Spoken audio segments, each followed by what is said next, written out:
하나님 말씀은 신약성경 누가복음 8장 22절에서 30절까지 우리 함께 읽겠습니다. 신약성경 104쪽에 있습니다. 누가복음 8장 22절에서 30절까지 우리 같이 읽겠습니다. 하루는 제자들과 함께 배에 오르사 그들에게 이르시되 호수 저편으로 건너가자 하시매 이에 떠나 행선할 때에 예수께서 잠이 드셨더니 마침 광풍이 호수로 내리치매 배에 물이 가득하게 되어 위태한지라 제자들이 나와 깨워 이르되 주여 주여 우리가 죽겠나이다 하되 예수께서 잠을 깨사 바람과 물결을 꾸짖으시니 이에 그쳐 잔잔하여 지더라. 제자들에게 이르시되 너희 믿음이 어디 있느냐 하시니 그들이 두려워하고 놀랍게 여겨 서로 말하되 그가 누구이기에 바람과 물을 명하매 순종하는가 하더라. 그들이 갈릴리 맞은편 거라사인의 땅에 이르러 예수께서 육지에 내리시매 그 도시 사람으로서 귀신 들린 자 하나가 예수를 만나니 그 사람은 오래 옷을 입지 아니하며 집에 거하지도 아니하고 무덤 사이에 거하는 자라. 예수를 보고 부르짖으며 그 앞에 엎드려 큰 소리로 불러 이르되 지극히 높으신 하나님의 아들 예수여 당신이 나와 무슨 상관이 있나이까. 당신께 구하노니 나를 괴롭게 하지 마옵소서 하니 이는 예수께서 이미 더러운 귀신을 명하사 그 사람에게서 나오라 하셨습니다. 귀신이 가끔 그 사람을 붙잡음으로 그를 쇠사슬과 고랑에 매어 지켰으되 그 맨 것을 끊고 귀신에게 몰려 광야로 나갔더라. 예수께서 내 이름이 무엇이냐 물으신즉 이르되 군대라 하니 이는 많은 귀신이 들렸음이라. 아멘. 잠시 기도합니다. 성령 하나님, 이 시간 미련하고 어리석은 자가 주의 말씀을 전하기 위하여 섰사오니 성령께서 저의 입술을 주장하시고 듣는 이들의 심령을 주장하여 주셔서 오직 하나님의 진리의 말씀만 선포되고 오직 진리의 말씀만 심겨지게 하옵소서. 그래서 진리로 역사하시는 성령의 은혜가 저희들 가운데 충만하게 하옵소서. 감사하며 예수님의 이름으로 기도하옵나이다. 네, 10월 첫째 주일 예배에 참석하신 또 인터넷상으로 함께하고 계신 모든 분들에게 주님의 이름으로 축복하며 환영합니다. 오늘 또 우리가 그동안 드렸던 많은 주일 예배 가운데 단 한 날 그런 날이 아니라 세계적인 날이 되기를 바라고 정말 이날 이후로 여러분들의 인생이 새로워질 수 있는 그 은혜가 우리 모두에게 부어지기를 바랍니다. 설교의 제목은 그분이 누구시기에. 그분이 누구시기에. 이것은 제자들이 한 말입니다. 예수님의 제자들이 그분이 누구시기에.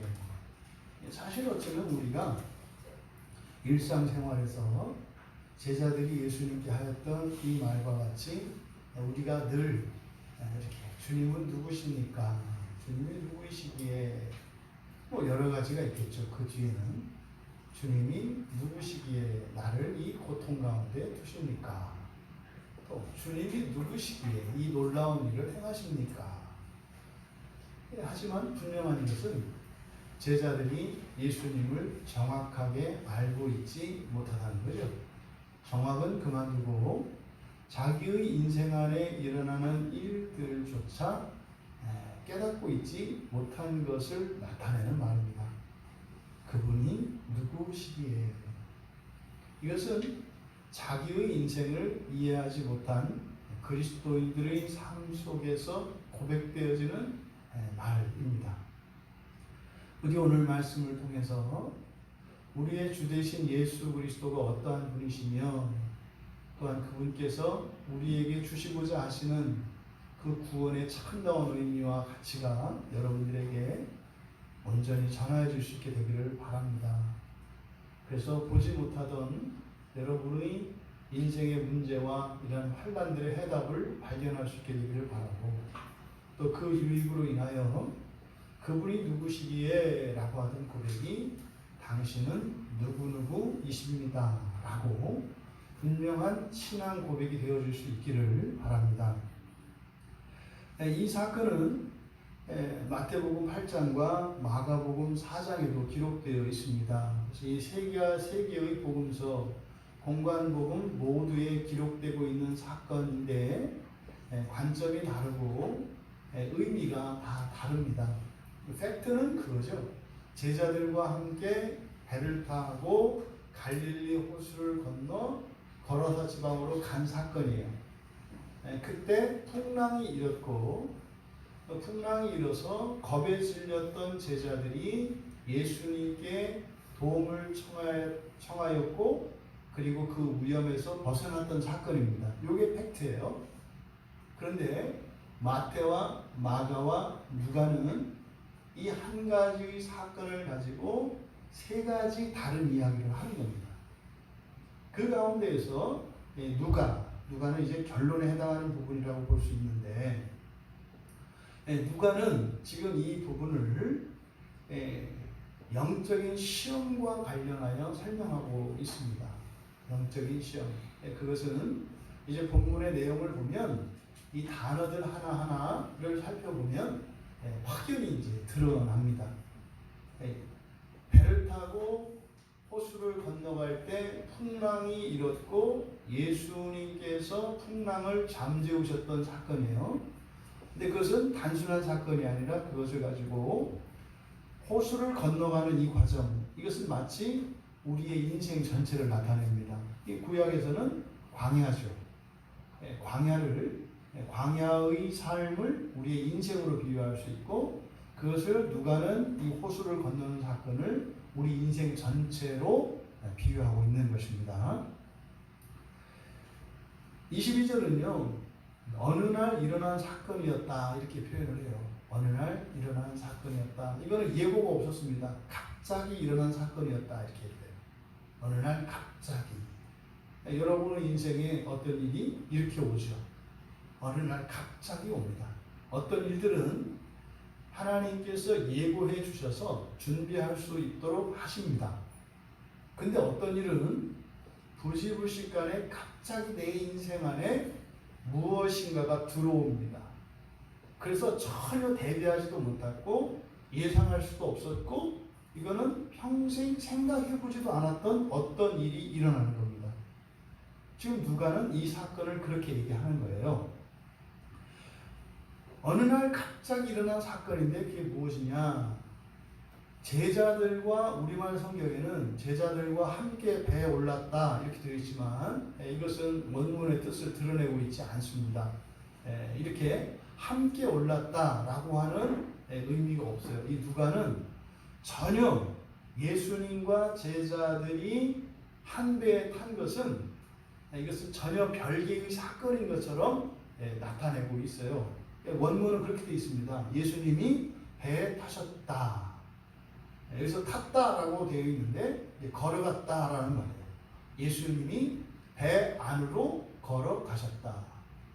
그리고 그들도 이렇게만 되어 있어요. 그러니까 함께가 아니라 예수님이 선행 동작으로 배 안으로 들어가신 거예요. 오라고 하지도 않으셨어요. 함께도 아니에요. 그런데 제자들이 그냥 따라간 거예요. 그런 거죠. 엄마 따라 교회에 갔더라. 그런 거예요. 함께라고 할 때는 믿음과 이런 신앙의 고백과 마음이 합치된 걸 말하죠.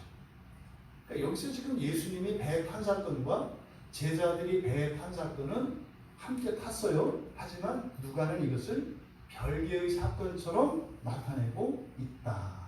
근데 제자들의 입장에서는요, 그 배 안으로 걸어 들어간 것은 예수님 때문에 간 거예요. 그러니까 왜 갔는지는 이야기하지 않아요. 단지 예수님이 가서 따라갔을 뿐이에요. 근데 이걸 따라갔다고도 하지 않아요. 왜요? 의도적으로 예수님과 제자들을 분리시키는 겁니다. 전혀 별개의 사건처럼 누가는 의도적으로 이렇게 해요. 그래서 그들에게 예수님께서 이제 말씀을 하신 거예요. 그때 하신 말씀이 호수 저편으로 건너가자. 이때 호수 저편으로 그러니까 방향을 나타내잖아요. 어디로 거기에 맞는 전치사는 뭐 어디를 향하여 뭐 이렇게 프로스라든지 어디로 그쪽을 향하여 이렇게 하는 게 맞습니다. 근데 여기에 전치사를 이상한 전치사를 써요. 에이스라는 말을 써요. 에이스는 안으로라는 뜻이에요. 이건 의도적인 겁니다. 그러니까 문법적으로는 적절하지 않은 단어. 그러니까 만약에 국어 선생님이 채점을 한다면 이건 가위표 쫙 긋는 거예요. 왜요? 여기에 적당한 전치사가 아니거든요.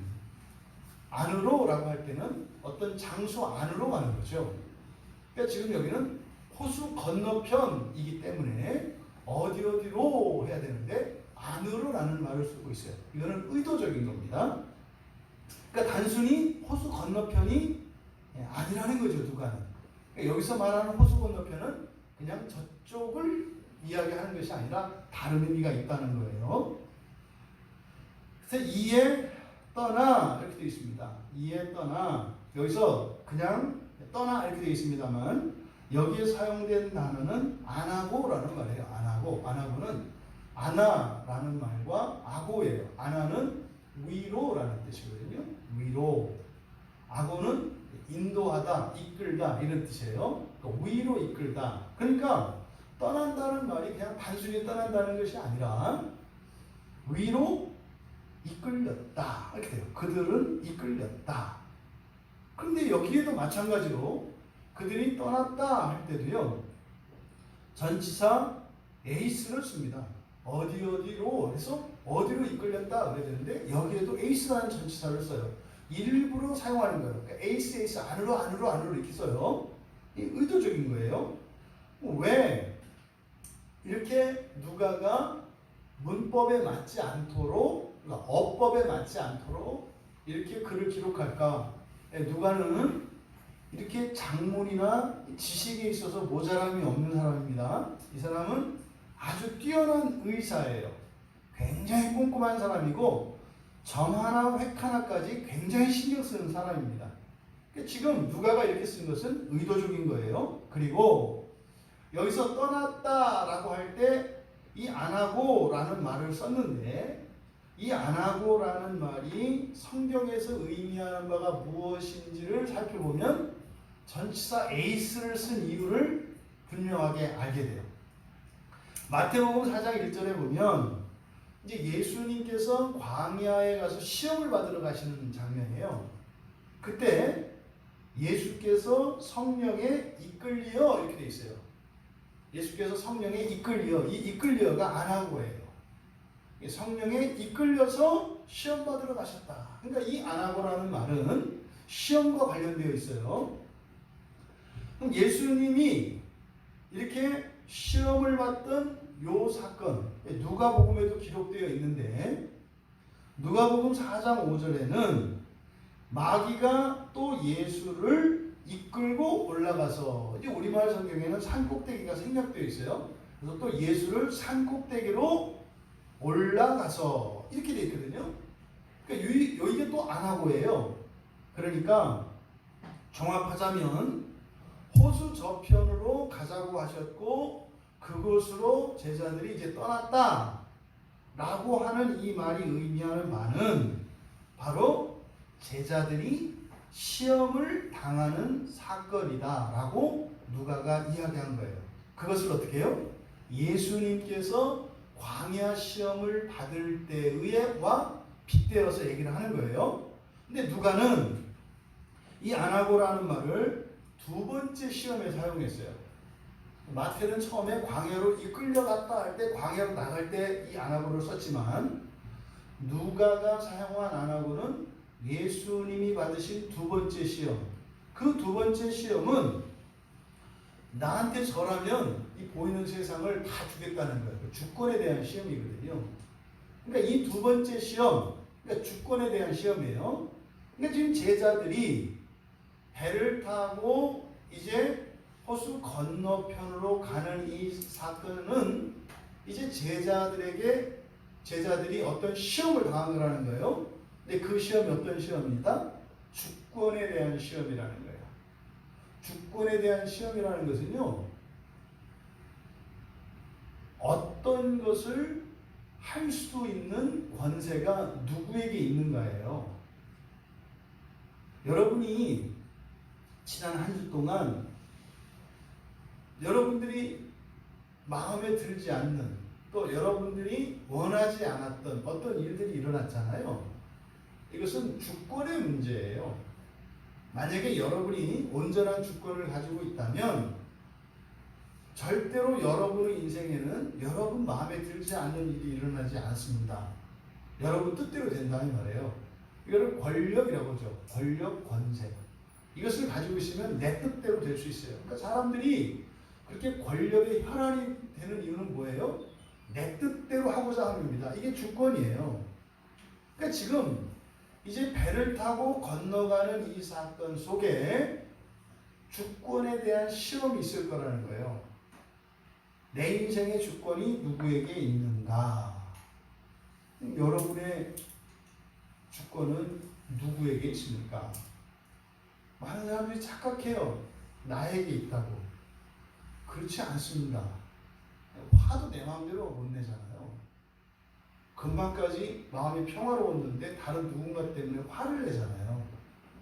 그러니까요, 내가 나에 대한 주권을 갖고 있지 않아요. 사람과 환경에 얼마나 연약한지 알죠? 그런다고요. 어떤 잘못이나 실수를 하고 나서 내가 하고 싶어서 한 거 아니다, 이렇게 얘기한다고요. 하고 싶어서 한 거 아니다. 나도 하고 싶어서 이러는 줄 아느냐? 내가 한 거 아니다. 그게 무슨 말이에요? 주권이 내게 없다는 거죠. 여러분이 지금까지 살면서 여러분의 과거에 이렇게 마음 아프고 고통스럽고 그렇게 부정적인 기억으로 남아있는 것들은 사실은 다 주권의 문제예요. 여러분이 그 영역 안에 주권을 가지고 있지 못하기 때문에 내 마음에 들지 않는 방향으로 내 인생을 살아온 거죠. 그렇다고 해서 우리가 완전히 또 주권이 없느냐? 그렇지 않습니다. 이것은 힘겨루기죠. 힘겨루기입니다.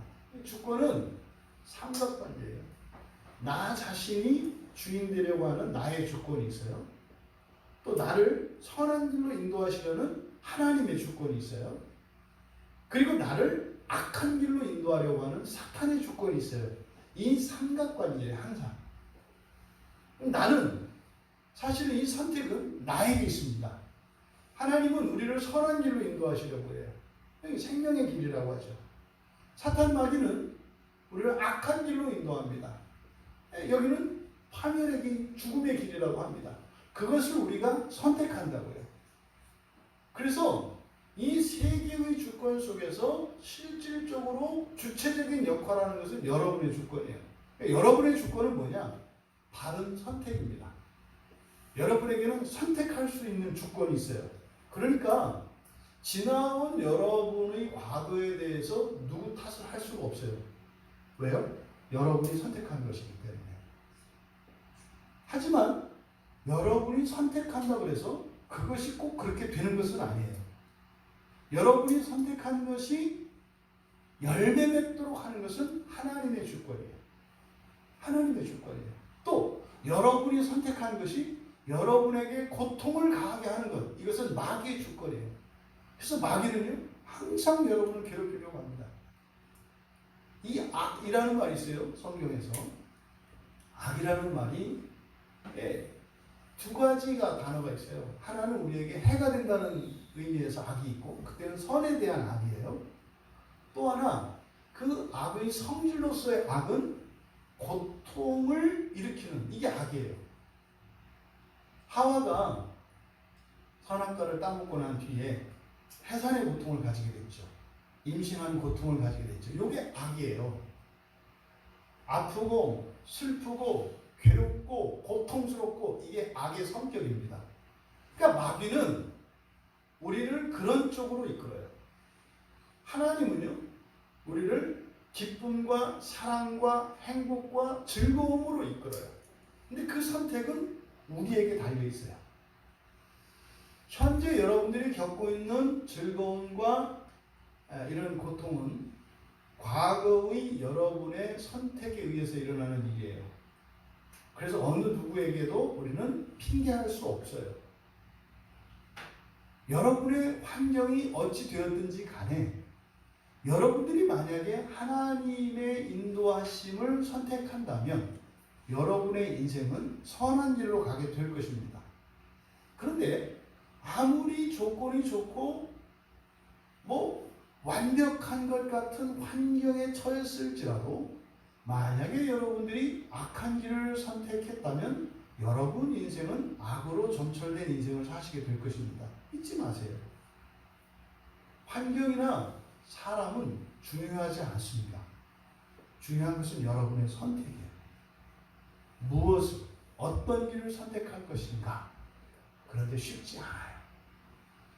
그러니까 지금 이들이 누가가 이 제자들이 이제 배를 띄워서 호수를 건너가는데 바로 이러한 시험이 이들에게 있었다는 거죠. 이것은 제자들에게만 일어난 일이 아니라 이미 우리들에게 이미 일어났던 사건입니다. 그래서 이 말씀을 통해서 영적인 진리들을 여러분이 깨닫는다면 지금까지 여러분은 여러분의 인생이 영광스럽고 존귀하며 행복하고 기쁜 인생을 원했지만 일상에서 실제 일어나는 일은 그렇지 않았다면 오늘 이 영적인 진리를 깨달음으로 말미암아서 앞으로는 그런 일이 일어나지 않게 될 것입니다. 과거에 여러분들이 겪었던 고통과 슬픔이 앞으로는 기쁨과 즐거움과 행복으로 바뀔 수 있다는 것입니다. 굉장히 중요한 말씀입니다. 이건 저의 얘기가 아니고 하나님의 말씀이에요. 지나간 시간을 후회하거나 아쉬워하지 마시고 오늘 이 시간 이 말씀으로 여러분들이 회개하신다면 회개한다는 것은 뭐냐면 선택을 바꾸는 거예요. 선택을 바꾼다는 것은 옛날과 같은 똑같은 상황이 내게 왔을 때 다른 선택을 한다는 뜻이에요. 그럼 여러분 다른 인생이 펼쳐집니다. 그러면요 과거에 있었던 그 모든 부정적인 사건과 기억들이 여러분들에게 선한 것으로 선한 의미로 좋은 가치 있는 것으로 바뀌게 됩니다. 이게 예수를 믿는 사람들에게 주어진 특권이에요. 그래서 그리스도인은 트라우마, 상처 이런 말을 쓰는 거 아니다. 아니다. 왜요? 오늘 과거를 바꿀 수 있기 때문에. 근데 문제는 바꾸려고 안 해요. 고통스럽다고 하면서 끊임없이 그 고통의 길을 찾아서 갑니다. 구원해달라고 합니다. 그런데 안 바꿉니다. 무슨 말이에요? 나는 이렇게 계속 선택을 하더라도 하나님은 바꿔달라는 거죠. 아니요. 주권은 세 가지가 있다는 걸 잊지 마세요. 그 주권은 모두 다 존중됩니다. 왜? 이것은 언약, 계약에 의한 것이기 때문에. 우리가 아담 할아버지가 선악과를 따먹었을 때 하나님께서 우리에게 주셨던 주권을 마귀에게 넘겨줬어요. 그래서 이 세 개의 주권이 생겨난 것이라고요. 셋 다 합법적입니다. 여러분들이 가진 그 주권을 바르게 사용하실 수 있게 되기를 바랍니다. 그래서 오늘 이 말씀을 통해서 주시는 이 진리의 은혜가 여러분의 인생을 바꿀 수 있게 되기를 바랍니다. 이게 누가는 지금 이 얘기를 하는 거예요. 근데 지금 이 사건을 기록하면서 이 누가의 염두에는 이미 여러분들이 있어요. 이렇게. 여러분들이 살면서 인생을 살면서 겪게 될 주권에 대한 시험, 그 주권에 대한 시험, 이것을 잘 이겨내야 할 텐데 이것을 지금 누가가 나타내고 있다. 그런데 이상한 얘기를 합니다. 그러면 이렇게 시험을 눈앞에 두고 있어요, 제자들이. 그러면 예수님이 어떻게 하셔야 돼요? 가르쳐 주셔야 되잖아요. 그렇잖아요. 가르쳐 주셔야 되잖아요. 그런데 예수님이 발을 빼십니다. 행선할 때에 이제 배를 띄운 거예요. 이제 시작을 한 겁니다. 행선할 때에 잠이 드셨다. 이게 지금 누가가 무엇을 이야기하려고 하는지 아시겠어요? 이 시험은 어떻게 해야 된다? 스스로 감당해야 한다. 스스로 감당해야 한다.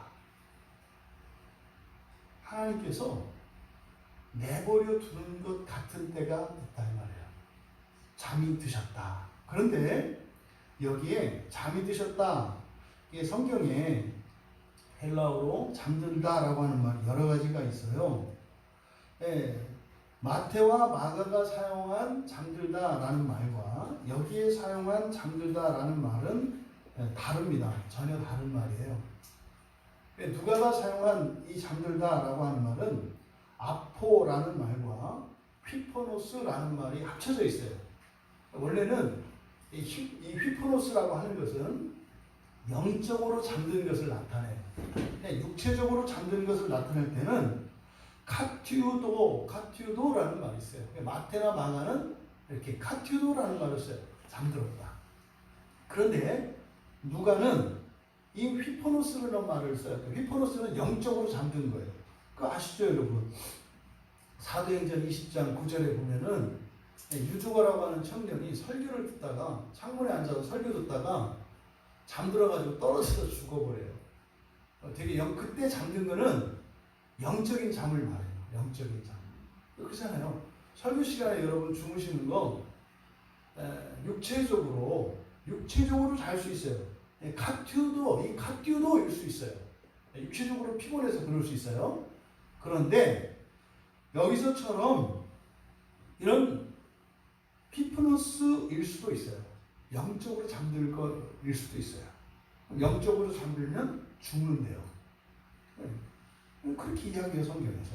그래서 유두고가 잠든 그것을 휘프노스를 나타내거든요. 그런데 그러니까 그 휘프노스는 뭡니까? 영적으로 잠든 거라고 그랬죠. 근데 예수님이 영적으로 잠들면 되겠어요, 안 되겠어요? 그 말도 안 되잖아요. 네? 예수님이.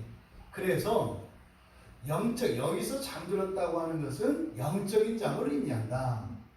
그런데 예수님이 영적으로 잠든 건 아니다.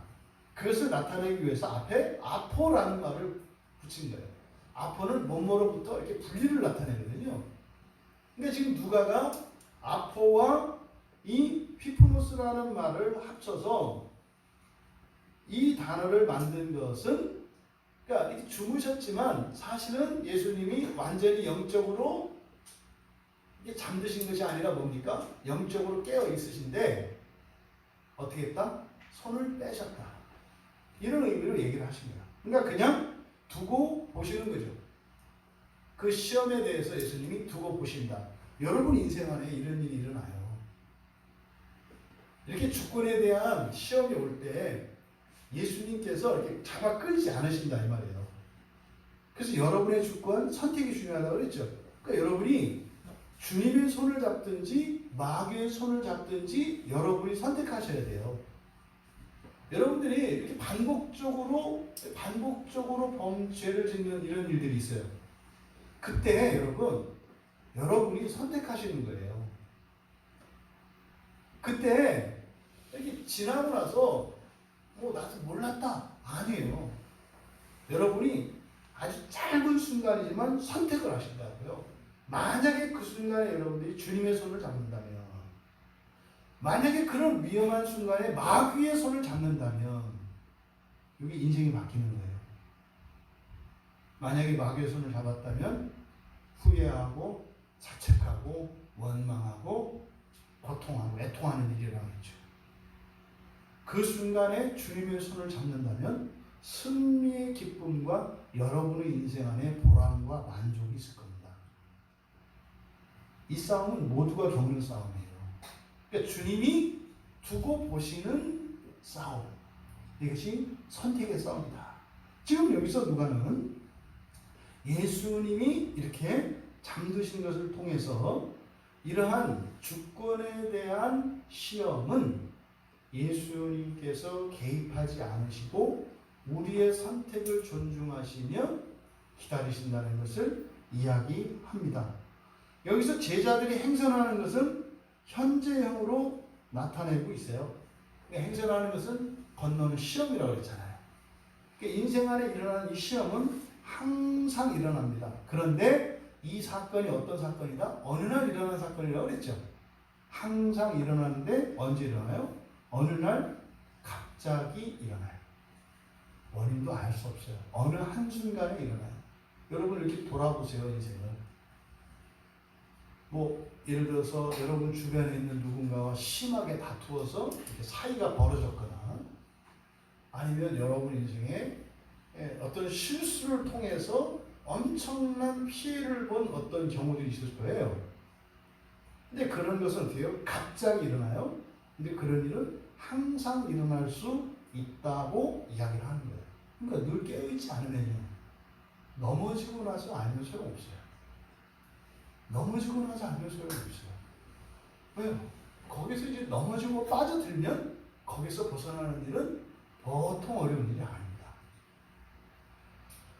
그리고 그때마다 예수님은 어떻게 하신다?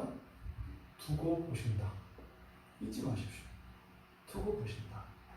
그 일은 아무리 여러분들이 이렇게 예수님께 개입해달라고 해도 개입할 수가 없어요. 그럼 반대로 뭡니까? 만약에 예수님이 개입하실 수 있다면요, 마귀도 개입할 수 있는 거죠. 예수님이 개입하지 않으신다는 건요, 마귀도 개입하지 말라는 거죠. 이해되세요? 그러니까 예수님이 개입하지 않는 것이 사랑이 없는 게 아니에요. 오히려 뭐예요? 우리의 안전을 위한 거죠. 그래서 우리를 또 믿으시는 거죠. 우리가 바른 길을 선택할 것이라는 믿음이 있으신 거예요. 그래서 마귀한테 예수님이 그러는 거죠. 너도 나도 손 떼고 누구 선택하나 보자. 추석 명절에 그런 거 있지 않아요? 할아버지 할머니가 그 손자 손녀 그 사랑 싸움할 때 그런다. 양쪽에서 불러보고 안잡기, 누구한테 가나 보기.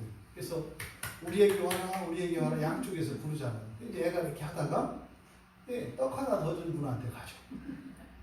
그 싸움, 이게 지금 여기서 예수님께서 잠드셨다는 것은 그런 의미예요. 그러니까요, 우리 같으면 이게 조마조마하는 사건이에요. 왜요? 항상 갑작스레 이런 시험이 오는데 두고 보려니 또 우리의 과거가 화려하잖아요. 마귀 예수님, 또 마귀 예수님, 이런 식으로 우리가 선택을 해왔기 때문에 그런 우리를 지켜보는 우리들의 간은 콩알만해지죠. 이걸 또 내비둬야 되나? 또 마귀. 그때 예수님은요, 평온하신가 봐요. 잠드셨잖아요. 이 예수님이 잠드신 것에서 여러분에 대한 믿음, 제자들에 대한 믿음을 발견하셔야 돼요. 그리고요, 거기에는요, 예수 그리스도의 전능하심이 밑에 있는 거죠. 어찌 되더라도 구원하실 수 있는 능력이 있기 때문인 거죠. 우리들은요, 자면 안 돼요. 우리는 자면 안 돼요. 부모들은 이렇게 두고 보고 자면 안 돼요. 이야기를 해주어야 하고, 기도해 주어야 하고, 이렇게 하는 거죠, 우리는. 자, 드디어 이제 시험이 닥칩니다. 그들이 배를 띄웠고, 이제 예수님이 한 발을 물러서셨어요. 그리고 제자들이 그 시험을 잘 감당할 수 있을 것이라고 믿으셨어요. 그리고 이제 드디어 시험이 일어납니다. 마침 광풍이 호수로 내리쳤다. 그래서 마침이라는 말은 없어요. 그냥 우리말로 의역을 이렇게 한 거예요. 여기서 마침이라고 번역한 게 뭐겠어요? 드디어 시험이 시작됐다, 이런 의미죠. 드디어 시험이 시작됐다. 근데 그 시험이 무엇이었습니까? 광풍이었어요. 광풍. 근데 광풍이 내리쳤다. 그래서 내리쳤다라고 하는 이 말은 여기에 카테베라는 말인데요. 이 카테베라는 말은 카타바이노예요. 카타바이노라는 말. 이것은 바로 앞에 떠나라는 말과 이게 상대적으로 대조되는 말이죠. 내리치다 카타는 아래로라는 뜻이에요. 그 다음에 떠나 할 때 안하고 할 때 안하는 위로라 그랬잖아요. 그러니까 제자들이 가는 방향은 위로 올라가, 하늘로 올라가는 거죠. 근데 광풍은 아래로 내려와. 그러니까 마치 어떻게 해요? 큰 세력이 와서 딱 부딪히는 장면이에요. 그러니까 제자들이 위로 올라가려고 하니까 광풍이 몰아쳐서 위에서 내려와서 올라가지 못하도록 막았다. 이렇게 지금 얘기를 하는 거예요. 그러니까 큰 세력이 마주쳐서 딱 맞닥뜨려서 전투가 일어난 장면처럼 지금 이야기를 하는 거예요. 그러니까 마치 제자들이 그리스도의 군대로 나가고 말이죠.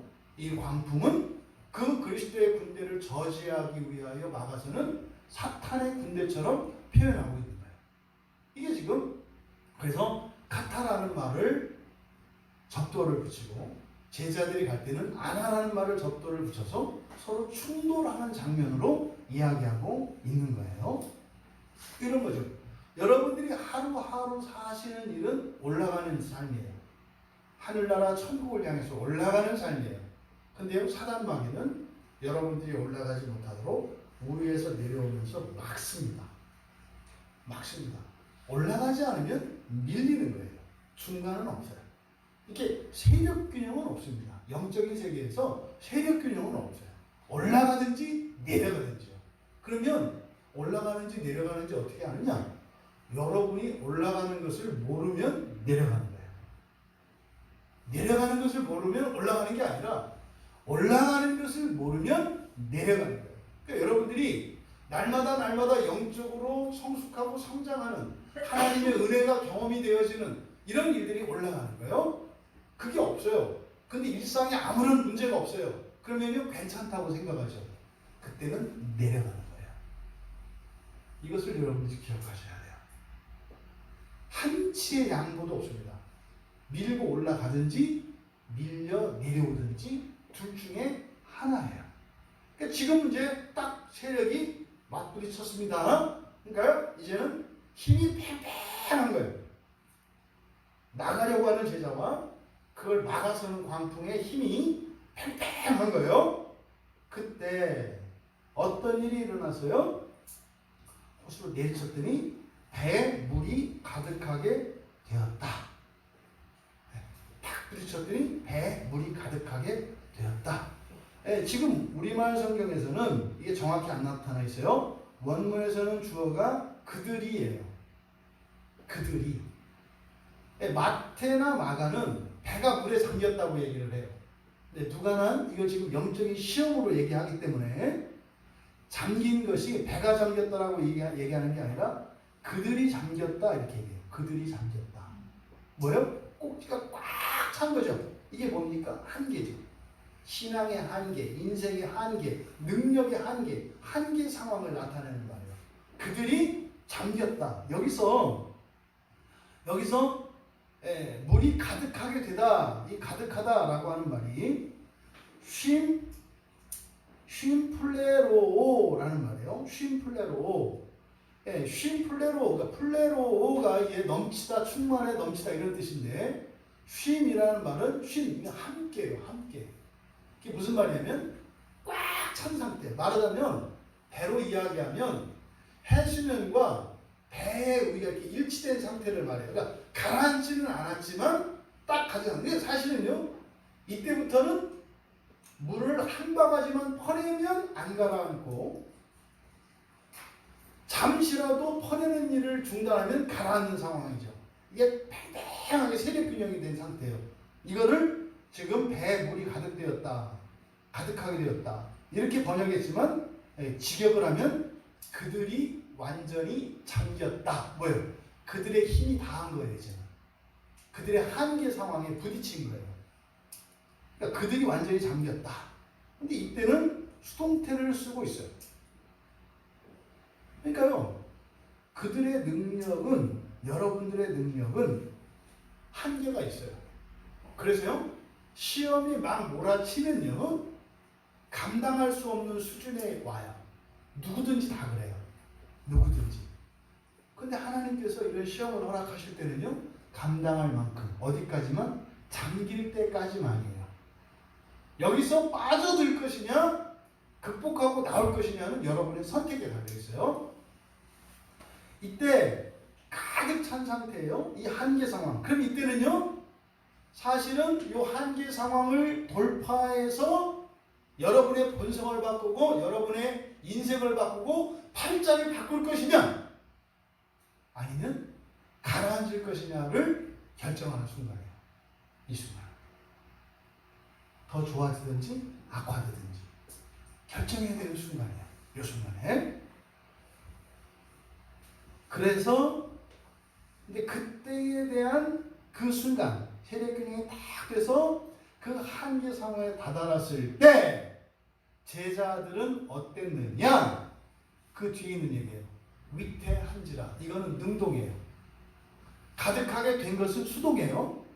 우리의 그 한계, 은혜, 능력의 한계가 있어요. 그러면 거기에 감당할 수 없는 상황이 되면 이건 수동이에요. 근데 여기까지만 하나님이 허용하신 거예요. 여기서 여러분이 퍼내면 올라갈 수 있다고요. 그런데 제자들은 어떻게 했다? 위태했다. 이게 제자들이 한 거예요. 그 상황에서. 무슨 말입니까? 시험에 빠졌다는 뜻이에요. 여기서 위태하였다는 거죠. 시험에 스스로 빠졌다. 여기서 위태하다라고 하는 이 말이 위험에 처하다예요. 근데요, 위험에 처하다는 자기가 가는 거예요. 자기가. 스스로 위험한 상황 속으로 들어가는 거예요. 제자들이 그 상황으로 들어갔다는 거예요. 무슨 말입니까? 바가지로 물을 퍼내면 되는데 들고 있던 바가지를 어떻게 했다? 내려놨다는 뜻이에요.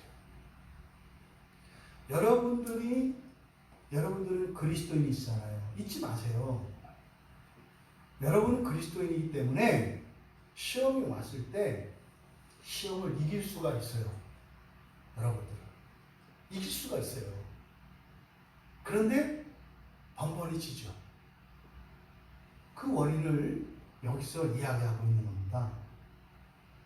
왜 그런 이들이 스스로 이 위험 상황에 들어갔을까? 여러분 한번 생각해 보세요. 여러분이 만약에 강을 건너요. 배를 타고. 근데 갑자기 막 바람이 불어서 막 그 강물이 여러분들이 그 뭐죠? 그 나룻배나 이런 걸 타보셨으면 아시겠지만 사람이 많이 타면 쭉 가라앉거든요. 바로 옆에까지 차요. 그러다가 이게 출렁거리고 그러면 이제 물이 들어오고 이렇게 해서 물을 계속 퍼냅니다. 바가지로. 근데 만약에 물이 더 차면 물의 무게 때문에 쭉 가라앉아서 해수면과 같아진다고요. 그러면 사실 더 퍼내야 되죠. 더 퍼내야 되는 상황에 왜 물푸기를 멈출까요? 여러분들이 생각해 보시면 알 수 있어요. 물 퍼내기를 멈출 때. 첫째는 겁먹으면 그렇게 돼요. 겁먹으면 몸이 굳는 거 아시죠? 겁먹으면. 그 다음에 뭐예요? 포기하는 거죠. 틀렸다. 이렇게 포기하는 거죠. 낙심하는 거죠. 그러면 멈춰요. 그러면서 어떻게 해요? 하면서 들어가요. 하면서. 그러니까 제자들이 지금 위험에 처한 이 상황, 이것은요, 사실 한계 상황이기 때문에 한 번도 경험해 본 적이 없는 상황이에요, 사실은. 한 번도 경험해 본 적이 없어요. 왜? 이게 지금 내 한계를 넘는 상황이라서 이때는 와본 적이 없다고요. 그러니까 첫째로 이런 한계 상황에서 스스로 위험 속으로 들어가게 되는 첫 번째 이유는 무지예요. 경험이 없기 때문에. 근데 사실은 우리는 경험하지 않더라도 알 수 있어요. 어떻게 해요? 성경을 통해서. 이게 진리죠. 진리를 깨달으면요, 내가 살아보지 않았던, 내가 가보지 않았던 그 지경을 알아요. 그래서요, 이게 그거구나. 이렇게 연결만 시키면 이길 수가 있다고요. 이게 진리를 아는 사람과 모르는 사람의 차이예요. 여러분들이 왜 성경을 공부하고 설교를 들어요? 여러분 실제 삶에 영향을 미친다니까요. 진리를 알면요, 여러분들이 한 번도 경험해 본 적이 없는 이런 시험이 왔을 때요, 알아요. 그래서요, 어떻게 해야 될지는 안다 그래요. 그래서 멈추지 않아요. 멈추지 않고 가요. 근데 모르면은 멈추게 돼 있어요. 그러면 반드시 빠졌다가 나오게 되는 거죠. 대부분은 빠집니다. 대부분은. 그러니까 지금 제자들이 그런 거죠. 이 무지로 인한 것이고, 네. 또 하나 여러분들의 감정, 이 무지는 지성이잖아요. 이 감정적인 원인은 공포예요, 두려움. 겁을 먹는 게 두려움이라고. 큰일 났다.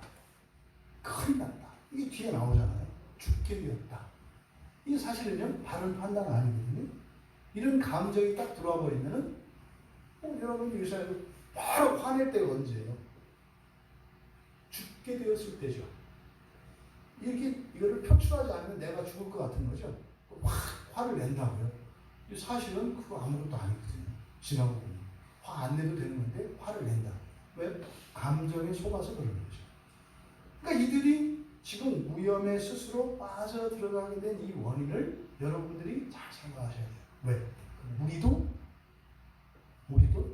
이런 시험, 한계 상황에 달아났을 때 그 시험을 뚫고 돌파하는 게 아니라 빠져드는 이유가 바로 이것이라는 거. 이걸 여러분들이 기억하셔야 돼요. 결국 이들은 어떻게 해요? 시험에 빠졌다는 거예요. 시험에 빠졌다는 거예요. 이게 위태한지라라고 되어 있지만 위태한지라가 아니라 위험에 빠졌다. 위험에 처했다. 그러니까 시험에 빠진 거예요. 이게 사실 우리가 이런 상황이 일어나잖아요. 일 다 저질러 놓고 나서예요. 이제 그 뒤에 어떻게 이들이 이 문제를 해결했는가를 보여주는 거예요. 24절에서 제자들이 주님께 나아왔다. 여러분, 시험에 들지 말아야 돼요. 하지만 시험에 들었을 때라도 우리가 어떻게 할 것인가를 구체적으로 가르쳐 주세요. 주님께 나아왔다. 이렇게 소망이 있는 거예요. 주님께 안 나갑니다. 주님께 안 나가요. 이렇게 딱 위험에 처했을 때 안 나가요. 빠져서 가라앉아서 그때도 계속 생각해요. 쓸데없는 생각. 물 먹으면 어떨까? 이 물이 짤까? 이 물에 폐수는 섞여 있지 않을까? 이게 뭐 말도 안 되는 이런 생각을 해요. 나 꺽꺽꺽꺽꺽 넘고 막 이렇게 하다가 그때 가서 이제 막판에 가서 이제 부르죠. 주님께 나오는 일이 쉽지 않아요. 일반적이지 않아요. 이렇게 한계 상황에서 시험에 빠졌을 때 주님에게 나오시는 것. 이것도 이 제자들이 은혜 가운데 있기 때문에 나오는 거예요, 사실. 하지만 여러분이 은혜가 없더라도 이걸 지성적으로 알고 있으면 그 상황이 되면 그냥 나가면 되는 거죠. 이게 성경의 유익이에요. 주님께 나아갔어요. 그런데 그들이 주님께로 와서 말하면서 주님을 깨웠다. 이렇게 얘기를 해요. 주님께로 와서 말하면서 깨웠다. 이렇게 얘기를 해요. 근데 이들이 주님께 한 말이 뭐예요? 주여, 주여, 우리가 죽겠나이다. 여기서 주여, 주여, 우리가 죽겠나이다. 이게 헬라어로 이렇게 돼 있어요. 에피스타타, 에피스타타, 아폴류멘타. 한번 해보세요. 에피스타타. 이게 지금 주님이에요. 에피스타타, 에피스타타, 아폴류멘타. 예, 에피스타타, 에피스타타는 우리가 말하는 큐리오스 주님이 아니에요. 여기서 주님이라고 번역을 해놨기 때문에 마치 이들이 주님 이렇게 한 것처럼 이야기를 해요. 여기서 이 에피스타타라는 이 말은요, 주인장, 관리자, 책임자 이런 뜻이에요. 여기서 에피스타타는. 우리가 신앙 고백으로 얘기하는 주님 이 얘기가 아니라고요. 이들이 지금 한 건 뭐예요? 책임자예요, 책임자. 배를 탔죠. 예수님이 배를 타셔서 제자들이 탔잖아요. 그래서 이 일이 일어났잖아요. 누구 책임이에요? 꼭 우리 닮지 않았어요? 이게 에피스타타예요. 한번 우리 해봅시다. 에피스타타 하지 맙시다. 에피스타타 합시다. 내가 한 거예요. 주님이 하신 게 아니에요. 내가 한 거예요, 내가. 그리고 이것은요, 기회라니까요. 한계 상황을 넘을 수 있는 기회라니까요. 지금 이들이 에피스타타, 아폴리메타, 죽게 되었습니다. 이렇게 이야기를 해요. 그러니까요, 이 상황에 대한 이들의 인식, 여기서 아폴리메타라고 하는 이 말은 죽음을 뜻해요. 죽다라는 뜻이거든요. 이 아폴륨이라는 이 말은 죽음인데, 죽음을 나타내는 여러 가지 단어들이 있어요. 이 아폴륨이의 성격은 뭐냐면 폭력적인 죽음이에요.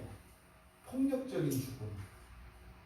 그리고 이 아폴륨이는 또 영원한 파괴를 나타내요. 폭력적으로 파괴하는데 영원히 파괴되는 것을 나타내는 말이 이 아폴륨이라는 뜻이에요. 그러니까 제자들이 지금 에피스타타, 아폴리메타 이렇게 얘기하는 건 뭐예요? 우리가 완전히 멸망하게 됐습니다. 어떻게? 이 폭풍에 얻어맞아서 공격당해서 완전히 멸망하게 되었어요. 책임지세요. 주님 따라 배 탔더니 인생이 꼬였다 이 말이에요. 이런 고백이 지금 제자들이 하는 말이에요. 이게 지금 뭐 이렇게 주님 도와달라고 하는 게 아니라 사실은 이게 뭐예요? 책임을 전가하는 거예요. 선택은 누가 했다고요? 본인들이 했다고요. 그런데 마치 선택을 주님이 해주시는 것처럼 이게 뭐예요? 점쟁이 찾아다는 그리스도인들이에요. 자기 인생은 자기가 선택해야 되는데 그 선택하는 주권을 누군가에게 의지하는 거죠. 이게 이제 기독교 점쟁이를 만드는 거죠. 네. 뭐 동으로 갈까요? 서로 갈까요? 뭐 이런 거죠. 뭐 이제 조금씩 이제 학생들 수능 원서 쓸 때 이 학교 쓸까요? 저 학교 쓸까요? 이런 그런 거죠. 상담은 해야죠. 네. 여기냐 저기냐가 아니라 사실은 어떤 학교를 어떻게 영적으로 판단해야 될 것인가 상의하는 거지. 이거냐 저거냐 점괘를 붙는 건 아니죠. 근데 지금 이들의 태도는 그런 거죠. 주님이 선택권을 가지고 있는 것처럼 생각을 해요. 여러분 인생의 주권을 누가 가지고 있다고요? 1차적으로 여러분의 선택권이 있고 여러분의 선택에 대해서 이루시는 하나님의 주권, 이게 여러분 인생의 주권이에요. 근데 또 하나의 주권이 있다고 그랬어요. 여러분을 망가뜨리는, 방해하는 주권이 사탄 마귀에게 있어요. 이걸 기억하셔야 해요. 근데 지금 제자들은 예수님에게 이 문제의 책임이 있는 것처럼 이야기하는 거예요. 그것을 누가는 에피스타타라고 한다. 마태나 마가는 이 본문에서 제자들이 주님을 약간 원망 섞인 투로 얘기하는 걸로 얘기를 해요. 근데 누가는 이것을 단지 이 에피스타타라는 말을 통해서 이것이 영적인 문제다. 영적인 문제다. 왜 이들에게 지금 이런 일이 일어나고 있고 이것의 문제가 무엇인지를 이 에피스타타라는 말로 가르쳐주고 또 죽게 되었다라고 할 때 이 아폴륨이라는 말을 사용함으로써 지금 이 시험에 빠져있는 제자들의 상태에 대해서 밝혀주고 있어요. 제자들에게 이런 그들의 신앙의 한계, 인생의 한계, 이 주권에 대한 시험이 찾아왔을 때 그들은 예수님의 제자가 되고 예수님을 큐리오스, 주님이라고 부르면서도 그리고 그들에게 예수님께서 새 생명을 주셔서 선택할 수 있는 권세를 주셨음에도 불구하고 심지어 지금 주님과 함께 있음에도 불구하고 여전히 이들은 멸망당하는 자들이라는 자기인식을 가지고 있었다는 거예요. 이게 뭐예요? 노예근성이고 패배인식이죠. 나도 어쩔 수 없다는.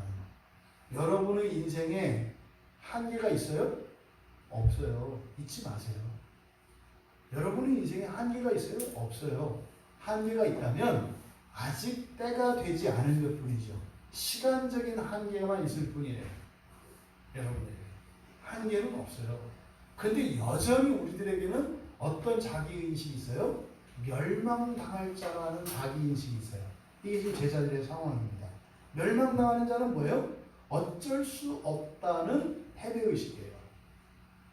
내 팔자에 이런 집에서 이렇게 살아온 내가 내 주제에 이게 지금 제자들의 자기인식이에요.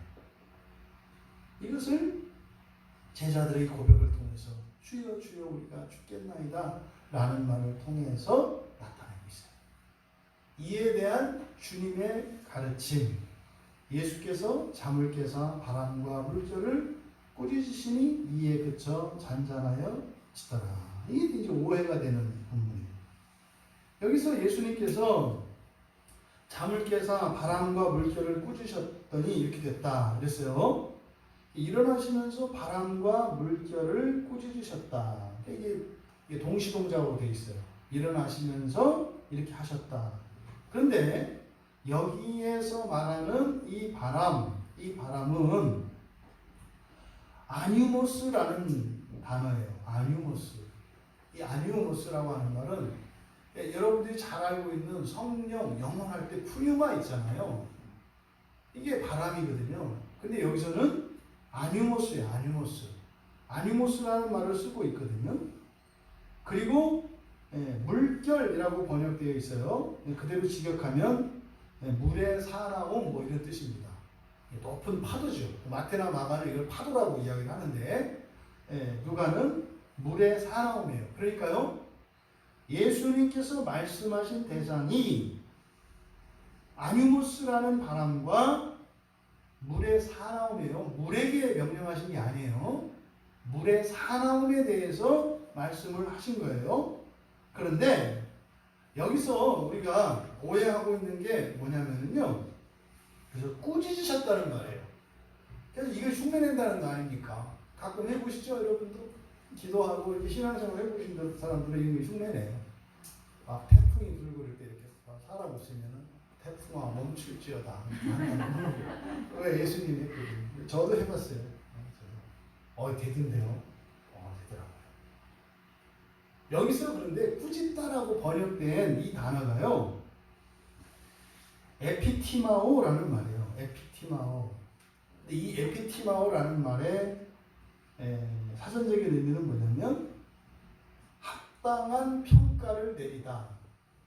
그러니까 맞아요. 뭐 점수를 내다 이런 뜻이에요. 채점을 해서 맞고 틀리고 해서 점수를 내잖아요. 이 에피티마오라는 말은 그러니까 합당한 평가를 내린다는 뜻이에요. 그러니까 뭡니까? 실상을 알려준다는 뜻이에요. 이 의미가. 그러니까 예수님이 바람아 멈춰라 이런 의미가 아니에요. 이런 거죠. 네 주제를 알아라 이런 거죠. 그래서 이 바람과 물의 사나움에 대하여 예수님께서 말씀하실 때 그랬다는 거예요. 내 주제를 알아라 이렇게 하셨다는 거예요. 멈춰! 그 동작을 명령하신 게 아니라 내 주제를 알아라 뭐 이렇게 명령하셨다는 거예요. 그러니까 우리가 생각하는 그런 꾸짖음은 명령이 아니라는 겁니다. 이거 오해하시면 안 돼요. 여기서 말하는 이 바람이라고 하는 것은요, 이 아니모스라고 하는 것은 사실은 헛된 것을 나타내요. 헛된 것. 그러니까 사실은 공허하고 아무 힘도 없는 거예요. 여기서 말하는 바람이라고 하는 것은. 그러니까 뭐요?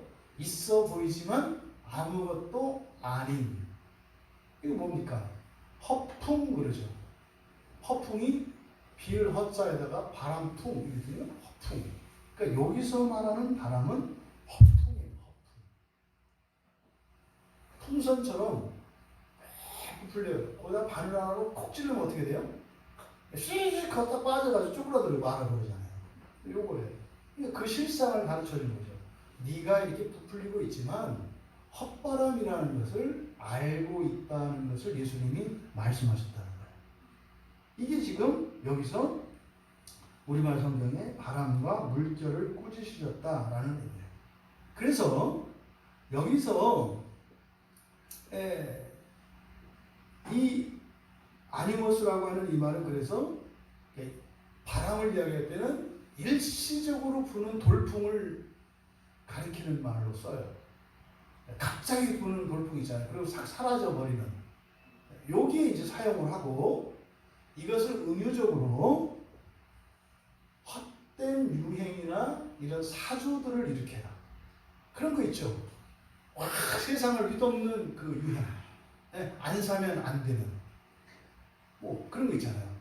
이거 없으면은 이게 뭐라 그러니까 뭐 시대에 뒤처지는 것 같은. 그래서 이렇게 자꾸 눈치를 보게 되는. 뭐 이렇게 중고등학생들 보면은 이제 겨울 되면은 그 새까맣은 그 어느 그 메이커 잠바 있어요. 그거를 입어야 되는. 이게 지금 여기서 말하는 아니모스예요. 이거 안 하면 안 되는 거지. 이거는 그러니까 빚을 내서라도 해줘야 되는 거예요. 이게 이제 은유적으로 사용하는 이 아니모스, 바람으로 번역된 이 단어예요. 그러니까 지금 호수에 분 바람은 일시적인 거예요. 강력해요. 하지만 일시적인 거예요. 지나가고 나면 그런 일이 있었나 싶은 거예요. 시험이라는 게 그래요. 시험이라는 게. 그래서 이것은 인생 속에 갑작스럽게 일시적으로 불어닥친 어떤 고난이나 어려움을 나타내고 한 개인에게 있어서는 시대적으로는 시대적인 유행이나 사조를 가리켜라. 이게 아니면 안 될 것 같은. 그러니까 사람들이 막 모여서 막 데모할 때 있어요. 그때는 그렇게 하지 않으면 안 될 것 같은. 지나고 나면은 이게 웃게 되는 이런 일들이 일어나죠. 또 뭐 그렇게까지 내가 그랬대. 이 일시적으로 일어나는 바람, 광풍, 그것을 나타내요. 그러면 예수님께서 지금 바람과 물결에게 말씀하신 이것을 통해서 누가가 우리에게 가르쳐 주려는 영적인 의미가 있어요. 두 가지. 첫째로는 이렇게 인생의 돌풍을 일으키고 물을 휘몰아치게 만들어서 인생이 꼬이게 되는 이 일을 일으키는 영적인 실체들이 있다는 것을 가르쳐 주세요. 그러니까 지금 여기에서 이 아니모스와 그리고 물로 하여금 사나운 물결을 일으키게 하는 어떤 힘이 있다는 거예요. 그러니까 예수님이 말씀하시잖아요. 여러분이 스마트폰은 말하면 대답하더라고요, 요새는.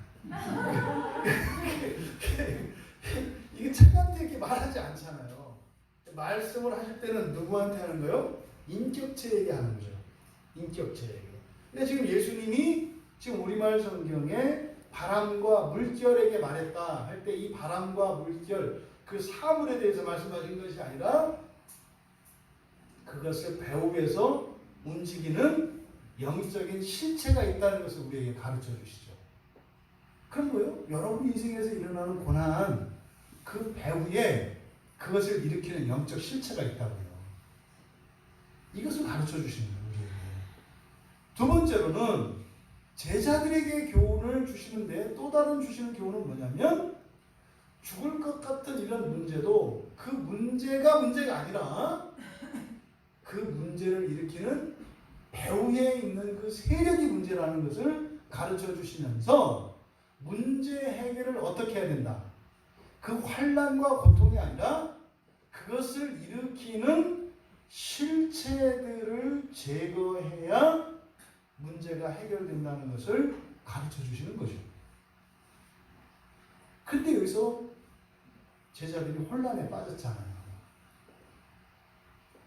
이 바람 자체를 잠재우면 끝내거든요. 그런데 이 현상 자체에 지금 제자들이 매몰돼 버렸어요. 예수님께서 바람과 물결들에게 그 실상을 말씀하셨을 때 어떻게 했다? 바람과 물결이 잔잔해졌다. 그쳐? 잔잔해졌다. 여기서 그치다라는 말과 잔잔해지다는 것을 나누어서 생각하셔야 돼요. 그랬더니 물결 꾸짖으니 이에 그쳐 잔잔해지더라. 달라요.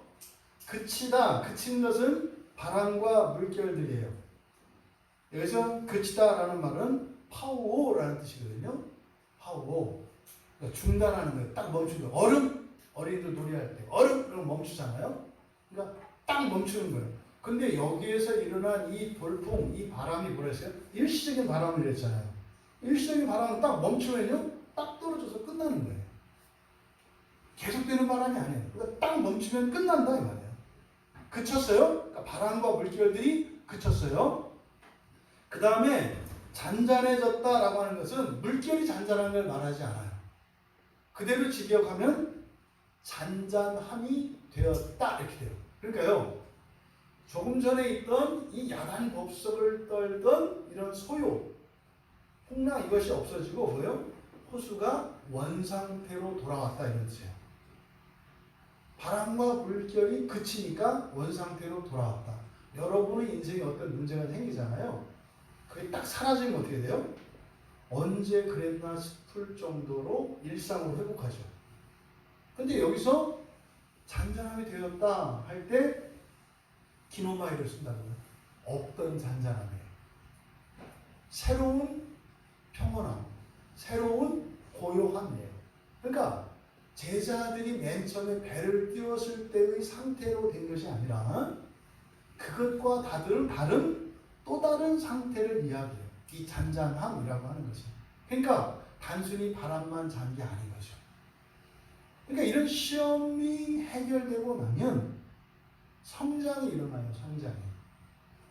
그래서 그냥 일상으로 돌아온 것 같지만 똑같은 일상이 아니에요. 그리고 나서 이 바람과 물결이 그쳐 잔잔해졌다 이라는 이 말씀을 통해서 우리가 알 수 있는 게 뭡니까? 우리의 삶 속에 일어나는 환난과 이런 고통을 일으키는 영적인 실체를 우리가 파악하면, 그걸 알면 말이죠. 그러면 문제를 일으키던 그 영적 실체들은 하던 일을 멈춘다는 거예요. 그 문제가 해결돼요. 여러분이 가끔 그 엑소시스트들이 나오는 영화를 보시죠. 귀신 쫓아내는 영화 이런 거 있잖아요. 여러분 어떻게 쫓아내는가요? 그 기억나시나요? 그 엑소시스트 그 귀신 쫓아내는 사람들을 엑소시스트라고 해요. 마귀를 쫓아내는 사람들. 그때 뭐라고 하던가요? 어떻게 해요? 여러분 기억나세요? 영화를 볼 때 그분들이 꼭 물어보는 게 뭐예요? 이름을 물어보죠. 그게 거짓이 아니에요. 성경적인 거예요. 그 귀신의 정체를 알면요, 귀신은 어떻게 돼 있어요? 그냥 장난해봤어요. 이러고 간다는 말이에요. 실체를 파악하면 귀신은 더 이상 역사할 수가 없어요. 무슨 말이에요? 거짓이 드러나고 허풍이 드러나면 귀신은 그냥 종이 호랑이에 불과해요. 그래서 그 실체를 아는 게 중요하죠. 그래서 이 엑소시즘에서 중요한 게 그 영적 실체를 아는 게 중요해요. 우리가 작년, 재작년에 이 천사, 귀신들에 대한 사경회를 했잖아요. 그래서 그 귀신들의 계급과 서열이 있다고. 이 어떤 귀신인지, 어떤 천사인지를 알면, 네, 그러면 힘을 못 써요. 이걸 여기서 예수님이 가르쳐 주시는 거죠. 그러면요, 문제가 해결이 돼요. 그러면 일어난 문제 때문에 우리는 사실은 우리에게 어떤 일이 일어나요? 영적 지식이 늘어나죠. 영적 지식이 일어나서 영적 진보가 일어나니까 생활 속에 일어났던 문제가 그치고 해결이 됐죠. 중요한 일이에요. 바람과 물결이 그쳐 잔잔해졌다라고 하는 이 말씀. 또 예수님께서 꾸짖으셨다 할 때 이 꾸짖다는 말이 이렇게 멈추라고 명령하는 것이 아니라 그 실체에 대해서 정확하게 지적하셨다는 얘기예요. 그랬을 때 상황이 끝난다. 여러분 인생에 동일하게 적용될 수 있어요. 여러분이 여러분 인생 안에 일어나는 이런 문제들의 영적 실체가 누구인지 어떤 것인지를 여러분들이 아시게 되면요, 끝나요. 희한할 정도로 문제가 해결이 돼요. 그리고 나서 잔잔함이 찾아옵니다. 그러면 여러분들이 성장을 한 거죠. 이렇게 가르침을 주시고 난 뒤에 이제 문제가 다 끝났잖아요. 그죠? 그리고 예수님께서 그들에게 물어보세요. 너의 믿음이 어디 있느냐? 여러분들은 예수님이 하신 말씀, 너의 믿음이 어디 있느냐? 이게 무슨 의미인 것 같아요? 대부분 믿음이 없다 이렇게 이해를 해요. 아니에요. 만약에 그랬으면요, 예수님이 그렇게 물어보세요. 너희들 믿음이 있니? 이렇게 물어본다고요. 있니? 없니? 이렇게 물으신다니까요. 근데 예수님은요, 뭐라고 하셨어요? 어디에요, 초점은. 여기서 믿음이 있느냐, 없느냐가 아니에요. 여러분이 믿음이 없어요. 어디 여러분에게 믿음을 보겠습니까? 이 얘기가 아니라고요. 믿음을 어디다 두고 왔니? 믿음은 안 없어져요. 하나님이 여러분에게 주신 믿음과 소망과 사랑은 항상 있을 것이다. 영원하다는 뜻이에요. 안 없어져요. 안 없어진다고요. 네? 부뚜막에 소금도 넣어야지 맛이죠. 국 안에 들어가야 소금 맛이 나온다고요. 근데 간을 해야 되는데 소금이 없어요. 물어보는 거예요. 소금 어디 있어? 예수님이 지금 물어보시는 질문은 그거예요. 믿음 어디 있어? 무슨 말이에요? 내가 너희들에게 준 믿음 어디 있어? 잃어버렸어요. 없어요. 이게 아니에요. 있다는 거예요. 어디 있어? 여러분들은 이 질문을 기억하세요. 언제? 어쩔 줄 몰라 하고 두렵고 고통스럽고 막 걱정이 태산같이 밀려올 때 예수님의 이 질문을 생각하세요. 너 믿음 어디다 뒀어? 너 믿음 어디다 뒀어? 예수님의 이 질문의 의도는 뭐겠어요? 믿음이면 이 문제를 해결할 수 있는데 왜 안 써? 왜 안 써? 안 꺼내는 거죠. 어디에 놓냐는 거예요. 어디에. 뒤에 예수님의 이 질문에 대해서 제자들이 이야기를 하잖아요. 어디에 둔 거야? 그랬더니 제자들이 대답하잖아요. 그들이 두려워 놀랍게 여겨 서로 말하되 그가 누구이기에 바람과 물을 명하여 순종하는가 하더라. 이게 이들의 믿음이 있는 곳이에요. 이들의 믿음은 어디에 있어요? 이들의 믿음은 죽을 거라는 거죠. 이들의 믿음은요, 두려움에 있어요, 두려움에. 그래서요, 죽게 되었다 그랬잖아요. 이들은 어떻게 해요? 죽을 거라고 믿고 있어요. 살 거라고 믿는 게 아니라 죽을 거라고 믿고 있다니까요. 예수를 믿는 여러분들에게서 일어나는 일이에요. 왜 믿음을 다른 데 쓰는가 이 말이죠. 걱정하고 염려하고 근심하는 일에 왜 믿음을 쓰냐 이 말이죠. 여러분, 그 두려움이 단순한 두려움이 아니에요. 믿음에 의한 두려움이에요. 큰일 날 거다. 이제 끝났다. 이게 믿음이라니까요. 엉뚱한데 믿음을 쓰잖아요. 주님이 말씀을 하시는 거예요. 살아날 수 있는데, 문제를 극복할 수 있는데, 그러니까 내가 허락한 것인데, 그러니까 내가 모르는 척하고 잠든 척한 건데, 죽게 되었다고 하면, 그럼 너희들 죽도록 내가 내버려뒀다는 말이야? 믿음이 어디 있느냐? 믿음이 어디 있느냐? 여러분 스스로에게 혼란스럽고 갈팡질팡하고 두려움에 빠졌을 때 스스로에게 물어보세요. 주님이 하셨던 질문을 여러분에게 하라. 누구야? 믿음이 어디 있느냐? 믿음이 어디 있느냐? 없다는 거 아니에요? 우리는 또 어떻게 해요? 바로 엎드리잖아요.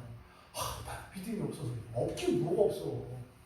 믿음이 없다면 안 주셨다는 얘기잖아요. 믿음은 내가 만들어내는 게 아니라 하나님이 주신 건데 믿음이 없어요. 이 얘기는 무슨 말이에요? 하나님 타박하는 거죠. 언제 나한테 믿음 주셨다고 이러세요? 이 말이에요.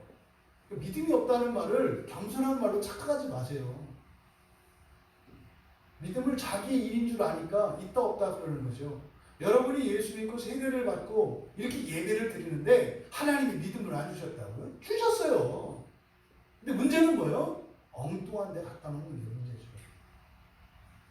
믿음으로 살아나는 게 아니라 믿음으로 죽는 일에, 망하는 일에 믿음을 갖고 써요. 그럼 안 된다는 거죠.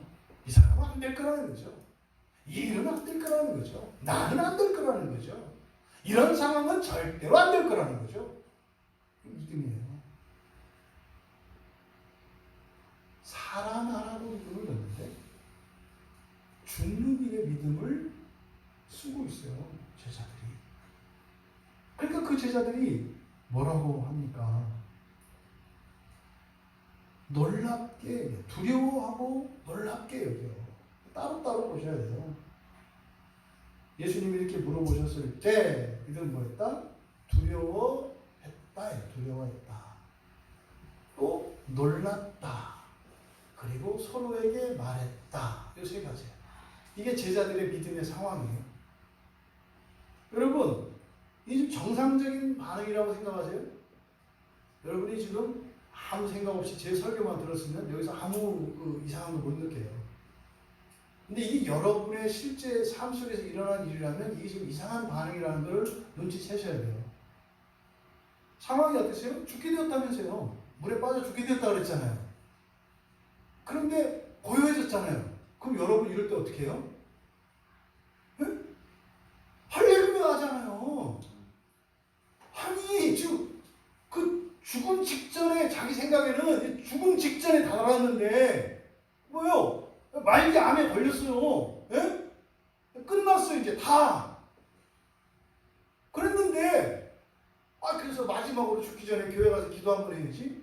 기도했는데 하나님께서 그 암을 일으킨 그 영적 실체에 대해서 말씀하셨단 말이에요. 그때 어떻게 잔잔하게 됐어요. 근데 안 아픈 거죠 이게. 극심한 통증이 있었는데 갑자기 교회에서 기도하려고 했는데 뭐 지난날 생각하니까 뭐 하나님 은혜가 쏟아지고 해서 막 울고 났는데 안 아픈 거예요. 이상하잖아요. 이게 뭐지? 이게 뭐지? 그래서 병원에 쫓아가 본 거예요. 금방 1시간 있다가 안 아프다고 그러니까 진통제 많이 드셨어요? 안 먹었는데 어디 교회 갔다 왔는데 그래요? 그럼 코로나 검사 요새 그랬지. 그래서 뭐 MRI를 찍었단 말이에요. 엎혀진 거예요. 그럴 때 여러분이 이 제자들이 한 것처럼 막 두려워하고 놀라고 이게 뭔 일이래? 뭐 이래요? 주님! 이렇게 되는 거예요 원래. 근데 제자들이요? 두려워했대요. 비정상적인 반응이에요. 비정상적인 반응이라고요. 그럼 이런 하나님의 구원의 은혜를 경험하면 하나님을 사랑하고 찬양하게 되어야 되잖아요. 근데 겁먹었다니까요. 이게 주님 무시하네. 말도 안 되는 상황이잖아요. 그러면요, 주님하고 가까워질까요? 아니요. 겁만 먹어요. 겁먹었잖아요. 겁먹었잖아요. 두려워하면서 놀란다. 이 놀란다는 것은 그냥 이적적인 것에 대한 놀람을 나타내는 그 땅마우스예요. 와 하는 놀람이거든요. 여러분, 자기 자신에게 이런 일이 일어나면 놀라는 게 아니라 찬양한다니까요. 기뻐 날뛰는 거라니까요. 에? 막 나가서 주님이 나를 고쳐주셨어 이렇게 하는 거라니까요. 옆에서 보는 사람이 놀라는 거죠. 와 하고 놀라는 거죠. 그러니까 구원의 은혜를 입은 당사자들이 자기들이 받은 구원의 은혜를 몰라요. 그냥 와 그리고 놀랄 뿐이에요. 그리고 이들이 한 말이 이분이 누구시기에 바람들과 물에게 명하시며 그것들이 그에게 복종하는가. 이분이 누구시기에 예수님은 어디에, 그죠? 믿음이 어디에 있느냐? 제자들은 누구십니까? 제자들은 예수님이 어떤 분이신지를 몰라요. 예수님이, 그러니까 예수님이 그들에게 주신 구원이 뭔지 몰라요. 그런 그들에게 주님께서 물결을 잠재우셨을 때 기뻐하고 환호하는 것이 아니라 두려워하고 있어요. 그런데 26절 이하는 다음 주 설교할 내용인데 읽었던 이유가 뭡니까? 강 건너가니까 거기 누가 있어요? 군대 귀신 들린 자가 있어요. 군대 귀신 들린 자가.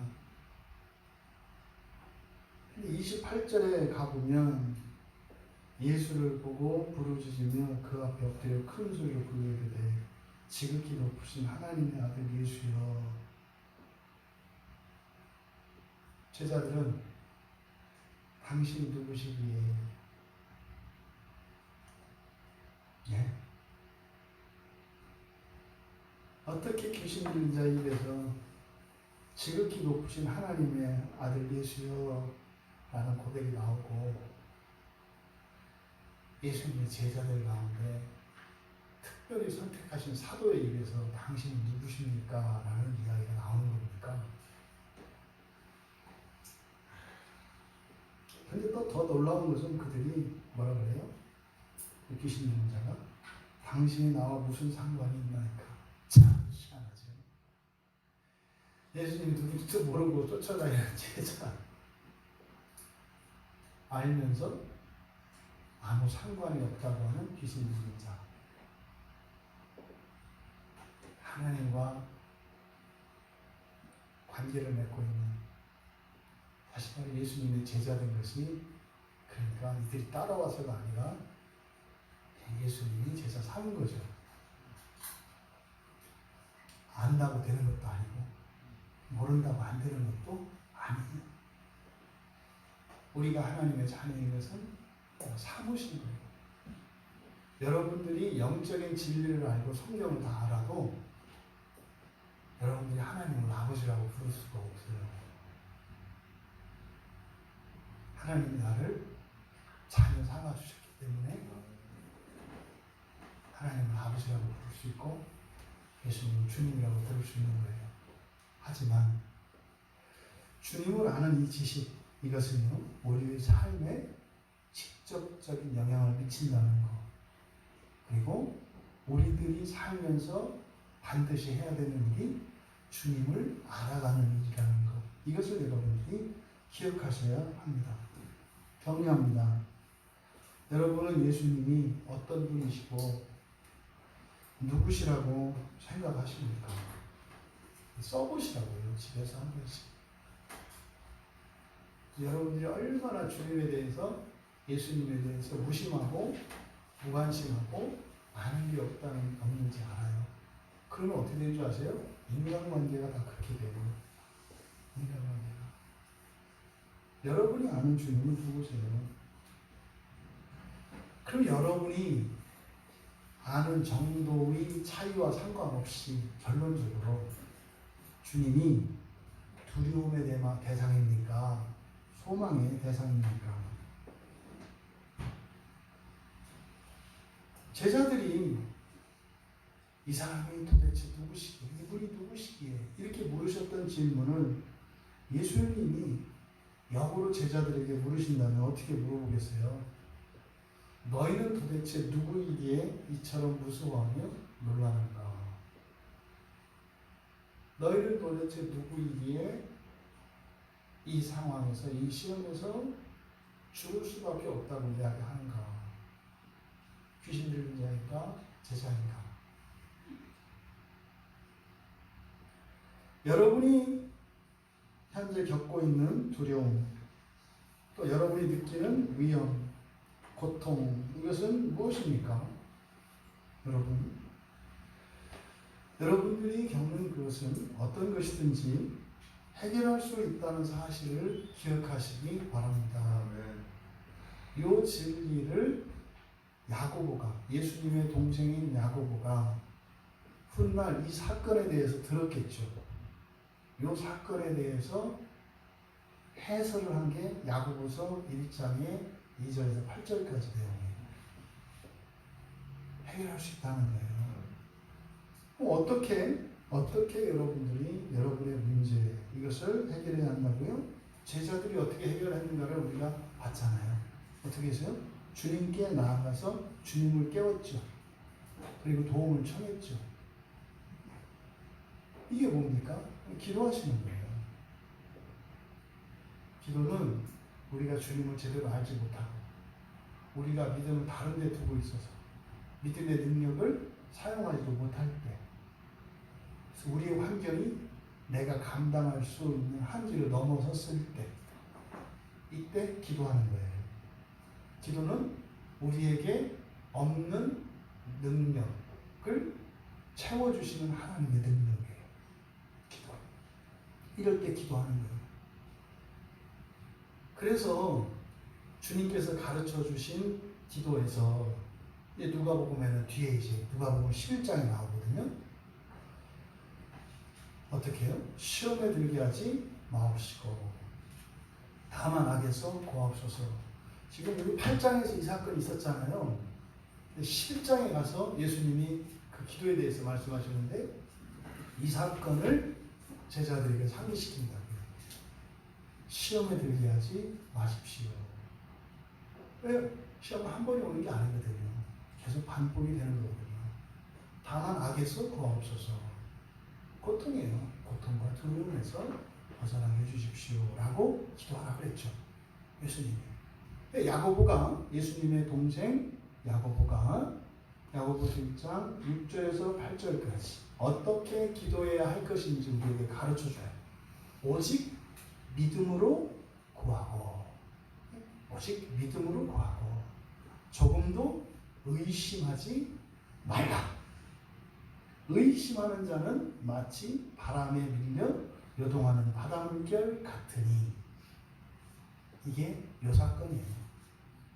야고보가 의심하는 자는 마치 바람에 밀려 요동하는 바닷물결 같으니, 이건 제자들이 겪었던 사건을 얘기하신 거거든요.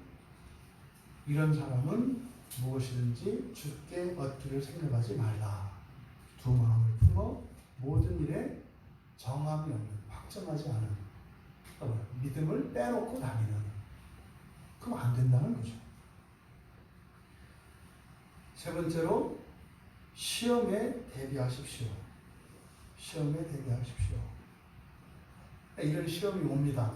여러분이 계속 성장을 하면서 한계 상황을 넘는 시험에 반드시 맞닥뜨릴 게 있습니다. 근데 이거는 예고 없이 불시에 찾아온다. 여러분 평생의 일은 계속될 거예요. 그래서 시험에 대비하셔야 돼요. 어떻게 대비해야 돼요? 알아야죠. 알아야죠. 주님의 가르침에, 성경의 가르침에 귀를 기울이십시오. 그리고 알고자 하는 소원을 품으십시오. 그리고 추구하십시오. 그래서 똑같은 문제로 똑같이 고통당하지 마십시오. 그래서 알면 훨씬 쉽게 극복할 수 있어요. 그래서 여러분들이 설교를 반복해서 듣고 성경을 공부하고 함께 나누는 이유가 우리 인생 때문에 하는 거예요.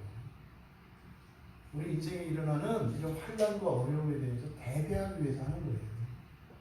그것을 알면 시험에 들지 않고 이길 수 있다 이 말이에요. 그래서 주님의 가르침을 따라 주님이 행하신 것처럼 뭐 있어요? 문제의 실체를 아시는 거였잖아요. 그래서 문제를 일으키는 그 실체를 쫓아냄으로써, 그것을 지식으로 극복함으로써 문제를 해결했잖아요. 예수님께서 제자들에게 주셨던, 제자들과 예수님이 겪었던 이 사건을 통해서 누가는 인생에 일어나는 한계 상황에 일어나는 주권에 대한 싸움, 그리고 그것을 믿음으로 대처하지 못하게 되는, 그래서 시험에 빠지게 되는 이 상황을 우리에게 교훈하고 있습니다. 여러분 앞으로 인생에 또 지금까지 여러분 살았던 인생에 있었던 이런 시험에 빠졌던 일들이 생각나게 되기를 바라고 그동안 넘지 못했던 그 시험을 돌파할 수 있는 은혜가 우리 모두에게 부어지기를 주님의 이름으로 축원합니다.